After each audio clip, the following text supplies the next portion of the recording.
A very good morning to all of you, dear subscribers and viewers, TGT, PGT competitors and others. So dear friends, in the previous video lecture on this topic, active voice and passive voice, that was the fourth lecture, we were learning how an interrogative sentence is changed from active voice to passive voice. So पिछले video lecture में हम लोग learn कर रहे थे कि कैसे एक इंटरोगेटिव सेंटेंस एक्टिव वॉइस से पैसिव वॉइस में चेंज किया जा सकता है या किया जाता है. So I told you the certain rules, the basic rules that is used in changing a sentence from active voice to passive voice. So in the last video lecture we learnt some examples of interrogative sentences, how they are changed into passive voice. तो पिछले video lecture में हम लोगों ने देखा था कुछ examples को लेकर कि कैसे वे पैसिव वॉइस में चेंज होते हैं. So before proceeding further, I would like to remind once again, dear friends, so far we have learnt assertive sentence. In assertive sentence there are two types of sentences, affirmative and negative. We have learnt to change them from active to passive. Now we are learning interrogative sentences and learning the certain techniques, rules, how they are changed from active to passive. We have learned so far direct interrogative sentences. Interrogative sentences are of two types. I have told you already. Interrogative sentence भी दो प्रकार के होते हैं, direct interrogative sentence and indirect interrogative sentence. Direct interrogative sentence begins with helping verb. Direct interrogative sentence helping verb से शुरू होते हैं. Indirect interrogative sentence question word से शुरू होते हैं. In the last video lecture, we learnt direct interrogative sentence, how they are changed into passive voice, and we learnt some examples of indirect interrogative sentences also. Today we will proceed further. So dear friends, direct indirect interrogative sentences जो question word से शुरू होते हैं. Question word means when, where, how. Okay, so ये question word हैं और बहुत सारे क्वेश्चन वर्ड हैं. तो इनसे जो शुरू होने वाले सेंटेंस है वे डायरेक्ट इंटरोगेटिव सेंटेंस कहलाते हैं. इनको पैसिव वॉइस में कैसे चेंज किया जाता है मैंने पिछले वीडियो लेक्चर में बताया था कि इन क्वेश्चन वर्ड को जिनसे इनकी शुरुआत होती है उनको सबसे पहले ही लिखा जाता है. जैसे ये एक्टिव वॉइस में प्रयुक्त हुए होते हैं वैसे ही ये पैसिव वॉइस में भी प्रयुक्त होते हैं. इनका प्लेस सेम होता है, बिगिनिंग. ये शुरुआत में ही लिखे जाते हैं. उसके बाद according to rules the sentence is change into passive voice. कुछ इंटरोगेटिव सेंटेंस ऐसे हैं जो क्वेश्चन वर्ड से शुरू होते हैं but they do not follow the traditional rules of changing active voice into passive voice. लेकिन वे ट्रेडिशनल रूल्स को फॉलो नहीं करते हैं. उनका पैसिव वॉइस कुछ स्पेशल तरीके से बनता है, उन्हें कुछ स्पेशल तरीके से बनाया जाता है. ऐसे एग्जाम्पल्स में हमने हु से बिगिन होने वाले सेंटेंस को पैसिव वॉइस में चेंज करना बताया था कि कैसे हु से बिगिन होने वाला सेंटेंस पैसिव वॉइस में चेंज किया जाता है.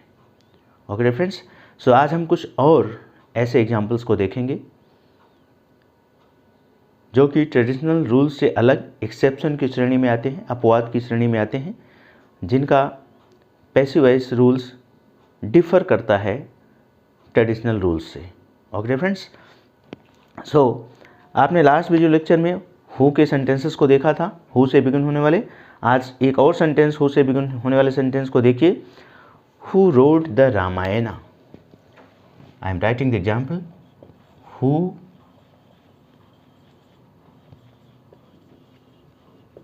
Road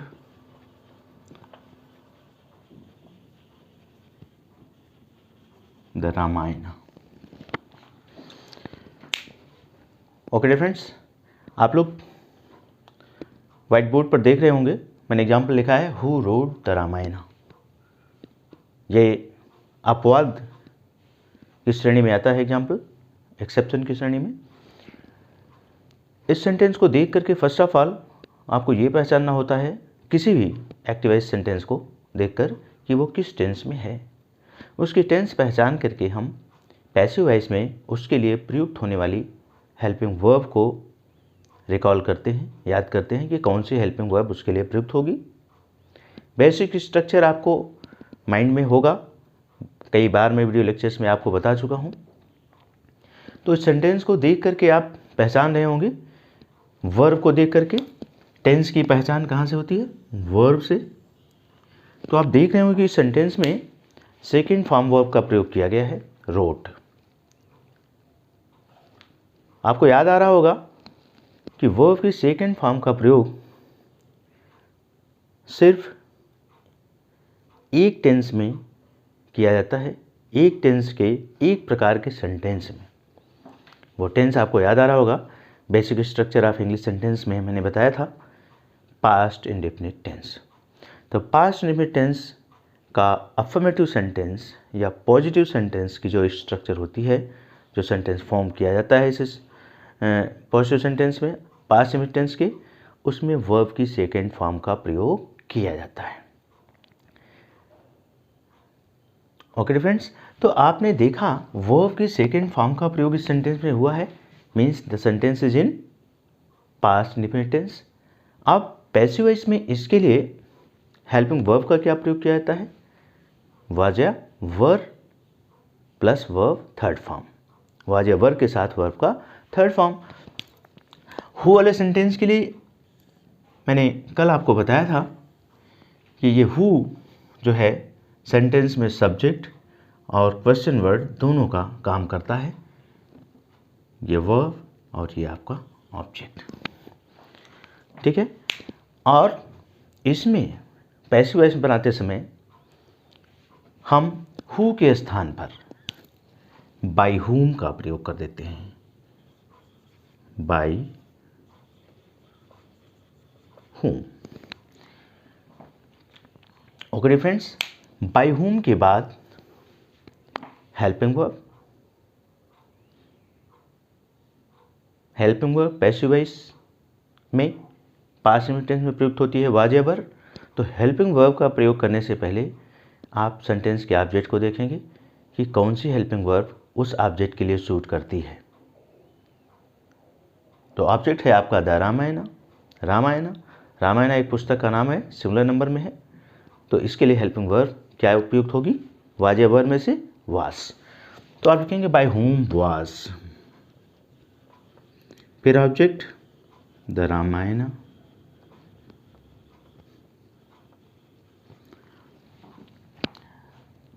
now verb third form, object के बाद वर्ब रोट सेकेंड फॉर्म में, right wrote third form written. तो now you will write here written. Okay friends, इस तरह से आपने देखा कि हु वाले सेंटेंस को पैसिव वॉइस में चेंज किया जाता है। जो हु वाला इंट्रोगेटिव सेंटेंस है वो इंट्रोगेटिव सेंटेंस जो बिगिन होता है हु से, चाहे वो जिस टेंस में हो, चाहे वो प्रेजेंट इंडेफिनिट में हो या पास्ट में हो या किसी भी टेंस में हो, तो उसके वर्ब से उस टेंस की पहचान कर लेंगे। टेंस पहचानने के बाद उस टेंस के लिए पैसिव वॉइस में कौन सी हेल्पिंग वर्ब का प्रयोग किया जाता है वो माइंड में रखेंगे। फिर ऑब्जेक्ट पर ध्यान देंगे। ऑब्जेक्ट हमारा सिंगुलर है या प्लूरल है, उसके लिए कौन सी हेल्पिंग वर्ब सूटेबल होगी, उस हेल्पिंग वर्ब का प्रयोग बाय हुम के बाद कर लेंगे, फिर ऑब्जेक्ट को लिखकर वर्ब की थर्ड फॉर्म का प्रयोग कर देंगे, तो वो सेंटेंस हमारा करेक्टली पैसिव वॉइस में चेंज हो जाएगा। ओके फ्रेंड्स, इसी तरह से कुछ और एग्जाम्पल्स हैं, सेंटेंस हैं इंट्रोगेटिव के, जो ट्रेडिशनल रूल्स के बेस पर जिनका पैसिव वॉइस नहीं बनता है। I would like to write some more examples to make you clear what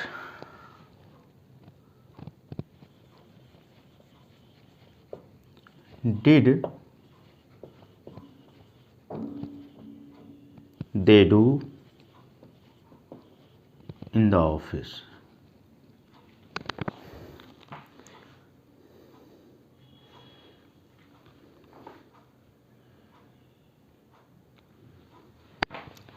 In the office. Okay friends, what did they do in the office, ये sentence begin हो रहा है व्हाट से, हु, व्हाट, विच, ये तीन क्वेश्चन वर्ड हैं जिनसे जिस इंट्रोगेटिव सेंटेंस की बिगनिंग होती है उनको पैसिव वॉइस में चेंज करने के लिए ट्रेडिशनल रूल्स अप्लाई नहीं किया जाता, बल्कि इनके स्पेशल रूल्स हैं, ये अपवाद हैं, एक्सेप्शन हैं। स्पेशल तरीके से इनका एक्टिव से पैसिव में चेंज किया जाता है। थोड़ा सा अंतर होता है, बहुत ज़्यादा अंतर नहीं होता है, जैसे आपने हु के सेंटेंस में देखा, वैसे अभी इस सेंटेंस को भी आप देखिए, what did they do in the office. तो सेंटेंस को आप देख रहे होंगे और देख करके इसकी हेल्पिंग वर्ब और वर्ब फॉर्म से पता कर पा रहे होंगे या पहचान ले रहे होंगे कि किस टेंस में है। हेल्पिंग वर्ब डिड का प्रयोग है और वर्ब फर्स्ट फॉर्म में प्रयुक्त है। तो ये सेंटेंस किस में है, पास्ट इंडेफिनिट में। पास्ट इंडेफिनिट का interrogative sentence, indirect interrogative sentence, लेकिन एक्सेप्शन में है। तो इसको आप कैसे चेंज करेंगे। डियर फ्रेंड्स, अगर आप ध्यान से इस सेंटेंस को पढ़ें, what did they do in the office, तो इस सेंटेंस में आपको ऑब्जेक्ट नहीं मिल रहा होगा। सब्जेक्ट है they, verb in the office extra word या कॉम्प्लीमेंट है, सब्जेक्ट नहीं है, डूअर नहीं है। यहां पर जो है कार्य करने वाला डूअर सब्जेक्ट इस सेंटेंस में नहीं है, उसी के बारे में आपसे क्वेश्चन पूछा जा रहा है। सॉरी, ऑब्जेक्ट नहीं है, डूअर है, सब्जेक्ट है दे, लेकिन ऑब्जेक्ट नहीं है। तो ऑब्जेक्ट को जानने के लिए ही इस सेंटेंस को, इंट्रोगेटिव सेंटेंस को फॉर्म किया गया है कि what did they do in the office, way office में क्या किए। No object. सो यहां पर ऑब्जेक्ट के रूप में इस क्वेश्चन वर्ड को मान लिया जाएगा। एक्सेप्शन है, मैंने बताया था, ये एक्सेप्शनल एग्जांपल्स हैं। तो इस सेंटेंस में, व्हाट से शुरू होने वाले सेंटेंस में जिसमें ऑब्जेक्ट नहीं होता है, उसको पैसिव वॉइस में चेंज करने के लिए व्हाट को ही ऑब्जेक्ट मान लिया जाता है। Okay friends, so what object भी है, व्हाट क्वेश्चन वर्ड भी है, दोनों का कार्य व्हाट करता है। तो अब यहां पर सीधे व्हाट को लिख लेंगे। नाउ अब आपका सेंटेंस पूरा, अगर आप व्हाट को यहां से रिमूव कर दीजिए तो सेंटेंस आपका डायरेक्ट इंट्रोगेटिव सेंटेंस हो गया। व्हाट के बाद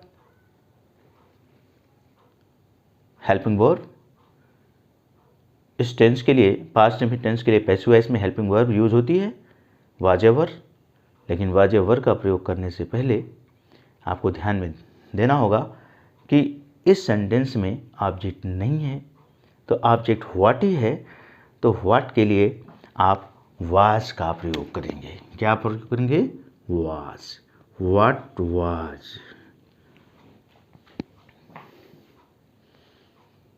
वर्ब के बाद, हेल्पिंग वर्ब के बाद वर्ब की third form what was done by subject they, them in the office. What was done by them in the office. अब आपने देखा होगा व्हाट से बिगिन होने वाले इंटरोगेटिव सेंटेंस को कैसे पैसिव वॉइस में चेंज किया जाता है। व्हाट ही क्वेश्चन वर्ड और ऑब्जेक्ट दोनों का काम करता है।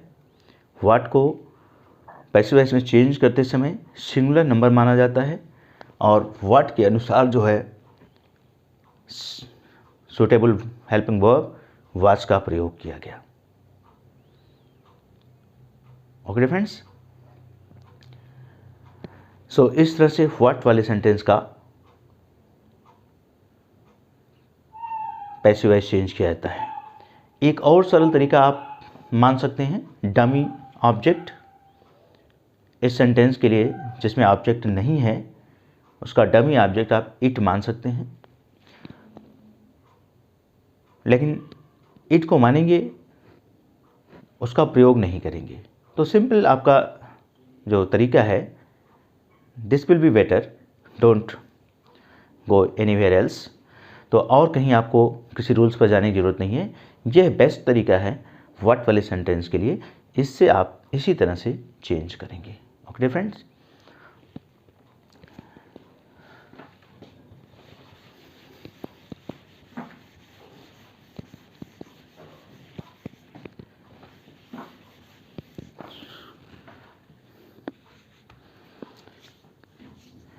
Now one more example of interrogative sentence that begins with which। आपने एग्जाम्पल्स देखा who से बिगिन होने वाले इंट्रोगेटिव सेंटेंस का, what से बिगिन होने वाले इंट्रोगेटिव सेंटेंस का। अब आप देखने जा रहे हैं which से बिगिन होने वाले इंट्रोगेटिव सेंटेंस का, जो कि ट्रेडिशनल रूल से डिफरेंट रूल्स को फॉलो करता है। तो example, which boy helped you। Which boy helped you yesterday।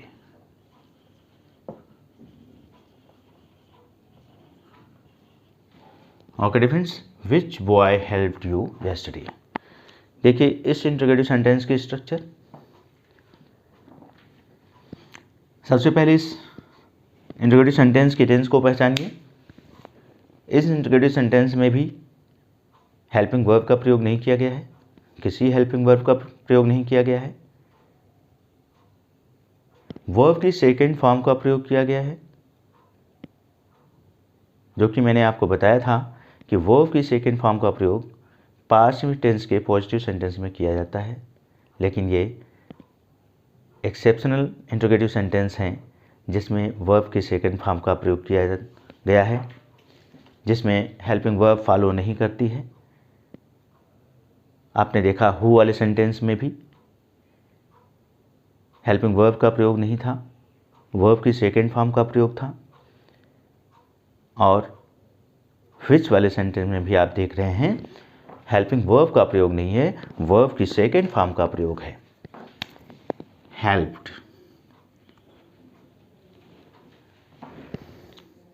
Past indefinite tense में ही वर्ब की सेकेंड फॉर्म का प्रयोग किया जाता है। इस वर्ब को देख करके आप पहचान रहे होंगे कि ये सेंटेंस पास्ट इंडेफिनिट टेंस में है।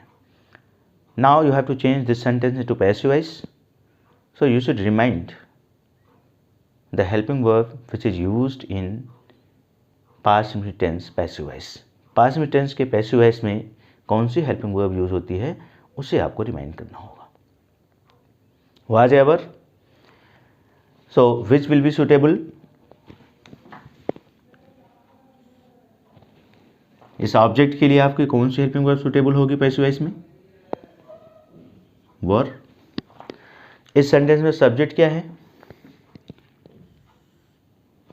ये दोनों वर्ड विच और बॉय मिल करके क्वेश्चन वर्ड और सब्जेक्ट दोनों का काम कर रहे हैं। विच बॉय, कौन सा लड़का। विच का अकेले कोई सेंस नहीं है, विच अकेले कोई मीनिंग नहीं देता।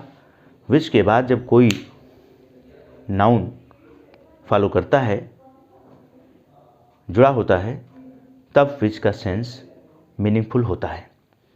जैसे विच बॉय, कौन सा लड़का, अकेले which will give no meaning, अकेले विच कोई मीनिंग नहीं देता। Which boy, which girl, which pen, which room. Okay friends, इस तरह से विच के बाद जब कोई नाउन फॉलो करता है तब विच जो है इंट्रोगेटिव सेंटेंस बना पाता है। सो ये भी एक एक्सेप्शनल सेंटेंस है, अपवाद का सेंटेंस है। इसको पैसिव वॉइस में कैसे चेंज किया जाता है आप देखिए। जैसे हु वाले सेंटेंस का आपने पैसिव वॉइस में चेंज किया था, वैसे ही इसको भी करेंगे। सबसे पहले विच से पहले बाई लगाकर लिखेंगे, by which boy, by which boy.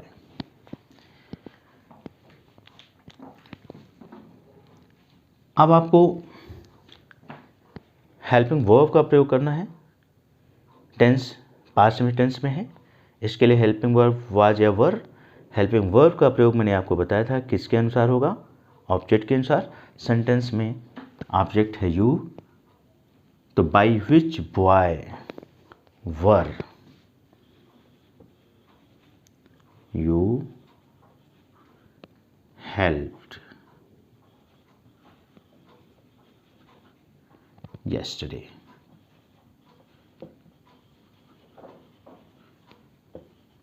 By which boy were you helped yesterday? Helped already third form में और सेकेंड फॉर्म दोनों होता है। हेल्प का सेकेंड फॉर्म और थर्ड फॉर्म सेम है, इसलिए यहाँ पर हेल्प्ड का ही प्रयोग किया गया। तो आपका करेक्ट पैसिव वॉइस बन गया, by which boy were you helped. Okay friends, so इस तरह से आपने देखा how interrogative sentences are change from active voice to passive voice. कैसे इंट्रोगेटिव सेंटेंस को एक्टिव वॉइस से पैसिव वॉइस में चेंज किया जाता है। ओके फ्रेंड्स, सो कुछ आपने इंट्रोगेटिव सेंटेंसेस में दो तरह के वाक्यों को देखा। एक एक्सेप्शनल सेंटेंसेस इंट्रोगेटिव सेंटेंस में, दूसरे traditional sentences. Traditional sentences begin हो रहे थे why, when, where, how. Why, when, where, how. ये जो 4 क्वेश्चन वर्ड हैं, 4 क्वेश्चन वर्ड्स हैं, इनसे बिगिन होने वाले सेंटेंस को एक्टिव से पैसिव में चेंज करने के लिए आप ट्रेडिशनल रूल्स को फॉलो करेंगे, जैसा कि आपको बताया जा चुका है। और वे सेंटेंसेस जो एक्सेप्शन की श्रेणी में आते हैं, हु, व्हाट और विच से बिगिन होने वाले इंट्रोगेटिव सेंटेंस के लिए, इसके मैंने एग्जाम्पल के साथ आपको बता दिया। इनको आपको लर्न करना होगा, इसी तरीके से इनको पैसिव वॉइस में चेंज करेंगे। ओके फ्रेंड्स, इस तरह से आपने इंट्रोगेटिव सेंटेंसेस को पैसिव वॉइस में चेंज करना सीखा कि कैसे इंट्रोगेटिव सेंटेंस को पैसिव वॉइस में चेंज किया जाता है। I read some more example, you just see and try to change them.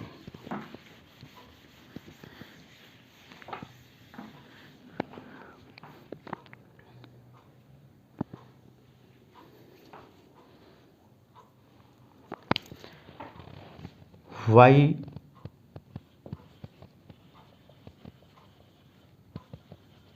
do they make a noise? Why do they make a noise? ये सेंटेंस ट्रेडिशनल इंट्रोगेटिव सेंटेंस है। Question word, helping verb, subject, verb, object. Okay friends, so इस sentence को passive voice में आप traditional तरीके से change करेंगे, जो रूल्स आप ऑलरेडी लर्न कर चुके हैं on the basis of that rule. But first of all, you should know the tense of the sentence. So by seeing the example, you will be able to recognize that this sentence is in present indefinite tense. Why? Do के साथ verb first form का प्रयोग किया गया, helping verb do, verb first form. So ये sentence present indefinite tense के अंतर्गत आता है, उसका इनडायरेक्ट इंट्रोगेटिव सेंटेंस है। पैसिव वॉइस में चेंज करने के लिए प्रेजेंट इंडेफिनिट टेंस में यूज होने वाली हेल्पिंग वर्ब आपके माइंड में आनी चाहिए। वो हेल्पिंग वर्ब है इज, एम, आर और वर्ब की थर्ड फॉर्म तो सभी पैसिव वॉइस के सेंटेंस में प्रयुक्त होती है। तो is, am, are helping verb, is, am, are helping verb किसके अनुरूप प्रयुक्त होगी पैसिव वॉइस में? ऑब्जेक्ट के अनुरूप। ये आपका ऑब्जेक्ट है। क्वेश्चन वर्ड को यूं जैसे लिखा है वाई सेम उसी फॉर्म में आप यहाँ पर राइट करेंगे, लिख लेंगे, कोई चेंज नहीं। ये एक्सेप्शन का एक सेंटेंस नहीं है, ट्रेडिशनल है। तो वाई ऑब्जेक्ट एनवाइज के लिए helping verb is, a noise. Now make का third form made,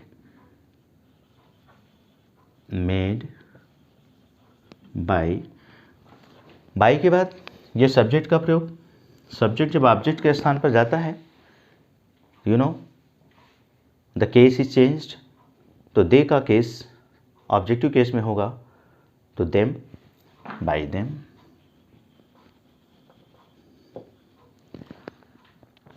okay friends, so इस तरह से आपने देखा एग्जाम्पल को। I solve one more example, see. मैं एक और एग्जाम्पल सॉल्व करता हूँ, इसको आप देखिए। और इसी तरह से अब आप जो भी इंट्रोगेटिव सेंटेंस के एग्जाम्पल्स आपके ग्रामर की बुक में दिए हों, असर्टिव सेंटेंस के एग्जाम्पल्स दिए हों, उसको देख करके उन एग्जाम्पल्स को एक्टिव वॉइस से पैसिव वॉइस में चेंज करिए, लर्न करिए, प्रैक्टिस करिए। किसी भी ग्रामर बुक में जिसमें एक्टिव वॉइस पैसिव वॉइस का चैप्टर होगा, उसमें एक्सरसाइज में आप जाइए, एक्सरसाइज में आप देखिए असर्टिव सेंटेंस यानी positive sentence, negative sentence, interrogative sentence, इन सेंटेंसेस को आप देखिए और इन सेंटेंसेस को पैसिव वॉइस में चेंज करिए। वहाँ पर प्रॉब्लम आपको क्या आएगी? अगर आपके सेंटेंस के टेंस पहचानने की क्षमता डेवलप हो गई है, हेल्पिंग वर्ब और वर्ब फॉर्म आपको याद है, तो वेरी इजीली आप उस सेंटेंस के टेंस को पहचान लेंगे। और सेंटेंस के टेंस को पहचानने के बाद यदि आप उस टेंस में हेल्पिंग वर्ब पैसिव वॉइस में क्या प्रयुक्त होती है वो याद है, तो उसका प्रयोग करके बहुत आसानी से सेंटेंस को एक्टिव वॉइस से पैसिव वॉइस में चेंज कर लेंगे। थोड़ी दिक्कत आपको आ सकती है वर्ब में। अगर आपको वर्ब की फॉर्म नहीं याद है, नहीं बन पाती है, तो वहाँ गलतियाँ होंगी। तो उसको आप डिक्शनरी के माध्यम से हेल्प लीजिएगा कि फर्स्ट फॉर्म वर्ब प्रयुक्त है तो इसका थर्ड फॉर्म क्या होता है, सेकंड फॉर्म प्रयुक्त है तो इसका थर्ड फॉर्म क्या होता है। उसे देख करके आप third form of verb use करेंगे और रूल्स को फॉलो करेंगे, तो आपका सेंटेंस पैसिव वॉइस में चेंज हो जाएगा। Okay friends, so right one more example. How did he solve, how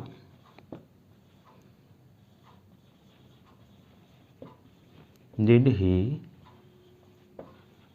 solve the sum? How did he solve the sum? How से बिगिन होने वाला इंट्रोगेटिव सेंटेंस पैसिव वॉइस में change करना है। So first of all you have to recognise the tense of this sentence. Did helping verb first form verb, so did helping verb first form verb किस tense में प्रयुक्त होती है? Past indefinite. तो past indefinite का sentence है, interrogative sentence है। और ये अपवाद वाला सेंटेंस नहीं है इंट्रोगेटिव का, ट्रेडिशनल है। अपवाद वाले कौन हैं? हु, व्हाट, विच से बिगिन होने वाले सेंटेंस। Okay dear friends. और व्हेन, व्हाई, वेयर, हाउ ये अपवाद की श्रेणी में नहीं आते। तो ये ट्रेडिशनल रूल से इनका पैसिव वॉइस चेंज हो जाएगा। कुछ आपको नहीं करना है, क्वेश्चन वर्ड सीधे आपको हाउ पैसिव वॉइस में भी प्रयुक्त होगा, सबसे पहले उसको लिख लेना है। एंड देन अब आपको देखना है हाउ के बाद हेल्पिंग वर्ब का प्रयोग होगा। तो हेल्पिंग वर्ब का प्रयोग करने से पहले पैसिव वॉइस में आप सब्जेक्ट को देख लीजिए, सॉरी ऑब्जेक्ट को देख लीजिए। ऑब्जेक्ट आपका द सम, सिंगुलर नंबर। ये आपको पहचानना पड़ेगा, समझना पड़ेगा कि वो उसके लिए कौन सी सूटेबल हेल्पिंग वर्ब प्रयोग की जाएगी। बहुत ध्यान देना होगा कि जो ऑब्जेक्ट हम देख रहे हैं, जिस ऑब्जेक्ट को हम पहले लिख रहे हैं पैसिव वॉइस में सब्जेक्ट के स्थान पर, उसके लिए सूटेबल हेल्पिंग वर्ब क्या लगेगी उस टेंस में। यहाँ पर अगर आपसे मिस्टेक होती है तो सेंटेंस आपका पैसिव वॉइस में रॉन्ग हो जाएगा। तो इसलिए बहुत माइन्यूटली आपको ध्यान देना होगा ऑब्जेक्ट पर कि ऑब्जेक्ट सिंगुलर है या प्लूरल है। Okay, so the some is singular, so how was, जब सिंगुलर है तो वाज का प्रयोग होगा, वर का प्रयोग तो होगा नहीं। How was the some.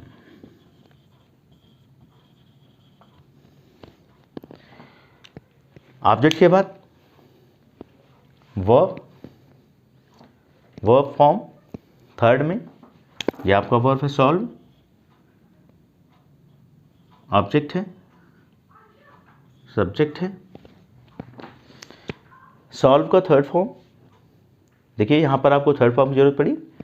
Solve first form में है, सॉल्व का थर्ड फॉर्म सॉल्व्ड, और सेकेंड फॉर्म भी सॉल्व्ड ही होता है। तो यहाँ पर लिखेंगे how the sum was solved bye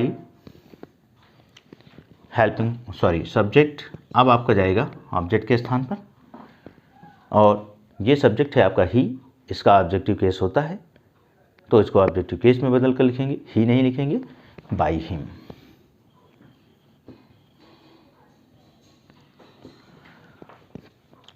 okay dear friends, तो इस तरह से आपने देखा आज इस वीडियो लेक्चर में, वीडियो लेक्चर 5 है ये, आपके इंट्रोगेटिव सेंटेंस को पैसिव वॉइस में चेंज करना मैंने बताया, कंप्लीट हो गया। कुछ एग्जाम्पल्स भी हमने आपको करके दिखा दिए। अब आगे जो आपको करना है डियर फ्रेंड्स, आपको ये करना है कि आप एक्सरसाइज ज़रूर करिएगा। यह आप स्वयं करेंगे, किसी भी प्रैक्टिस सेट से या ग्रामर बुक से आप एग्जाम्पल्स को, एक्टिव वॉइस को देखिए, एक्टिव वॉइस में एग्जाम्पल को सर्च करिए। असर्टिव सेंटेंस के, इंट्रोगेटिव सेंटेंस के, दो टाइप के सेंटेंस के हमने आपको इस टेंस के माध्यम से एक्टिव वॉइस से पैसिव वॉइस में चेंज करना बताया। इन दो टाइप के सेंटेंसेस को आप देखिए और उनको चेंज करिए। ओके फ्रेंड्स, आई होप कि आपको इस वीडियो लेक्चर से एक्टिव से पैसिव चेंज करना, असर्टिव सेंटेंस और इंट्रोगेटिव सेंटेंस बिल्कुल क्लियर हो गया होगा, और अब आप आसानी से उसको चेंज कर लेंगे, करेक्टली चेंज कर लेंगे। Okay friends, so dear viewers, ये 5th वीडियो लेक्चर है। इसके पहले मैं 4 वीडियो लेक्चर्स बना चुका हूँ ऑलरेडी, और 4 यूट्यूब पर अपलोड हैं। सो मेरे न्यू व्यूअर्स के लिए ये अपील है, रिक्वेस्ट है कि आपको अच्छी तरह से ग्रामर समझने के लिए, मेरे लेक्चर्स को समझने के लिए ज़रूरी है कि आप किसी भी टॉपिक का सभी लेक्चर्स बिगिनिंग से देखें। Lecture 1, lecture 2, lecture 3, lecture 4, lecture 5, इस तरह से एक टॉपिक पर जितने भी लेक्चर बनते हैं सबको क्रम से देखें, क्योंकि ये लेक्चर्स कनेक्टेड होते हैं। अगर आप क्रम से नहीं देखेंगे, लास्ट वीडियो लेक्चर देखेंगे, तो शायद मेरी बात उतनी आपको समझ में आएगी नहीं, क्योंकि वो मैं कनेक्ट करता रहता हूँ कि मैंने पहले वीडियो लेक्चर में आपको क्या बताया था, दूसरे में क्या बताया, फिर आगे क्या बताया। तो इस तरह से जब क्रम से आप वीडियो लेक्चर्स को वॉच करेंगे और कुछ आप नोट्स भी अपने तरीके से बनाते चलेंगे तो मुझे पूरा विश्वास है कि आपको समझ में आएगा और आप प्रॉब्लम्स को सॉल्व कर लेंगे। ओके फ्रेंड्स, तो इसके लिए ज़रूरी है न्यू व्यूअर्स के लिए जो पहली बार मेरे इस वीडियो लेक्चर को देख रहे होंगे, वीडियो लेक्चर 5, कि वे जैसे ही वीडियो ओपन करते हैं सब्सक्राइब कर लें। सब्सक्राइब करने के बाद आप सीधे जो है उस टॉपिक से रिलेटेड जो पहले के वीडियो लेक्चर्स हैं उनको आप क्रम से देखें, एक एक करके देखें, नोट्स बनाएं और फिर अकॉर्डिंग टू सजेशन, जैसे मैं सजेशन देता हूं वीडियो लेक्चर में बीच बीच में, उस सजेशन को फॉलो करते हुए प्रॉब्लम्स को सॉल्व करें। Okay friends, so don't forget to subscribe, like and share my video lecture if you think that it is helpful to you in your English grammar study. Okay, bye bye, we will see you again.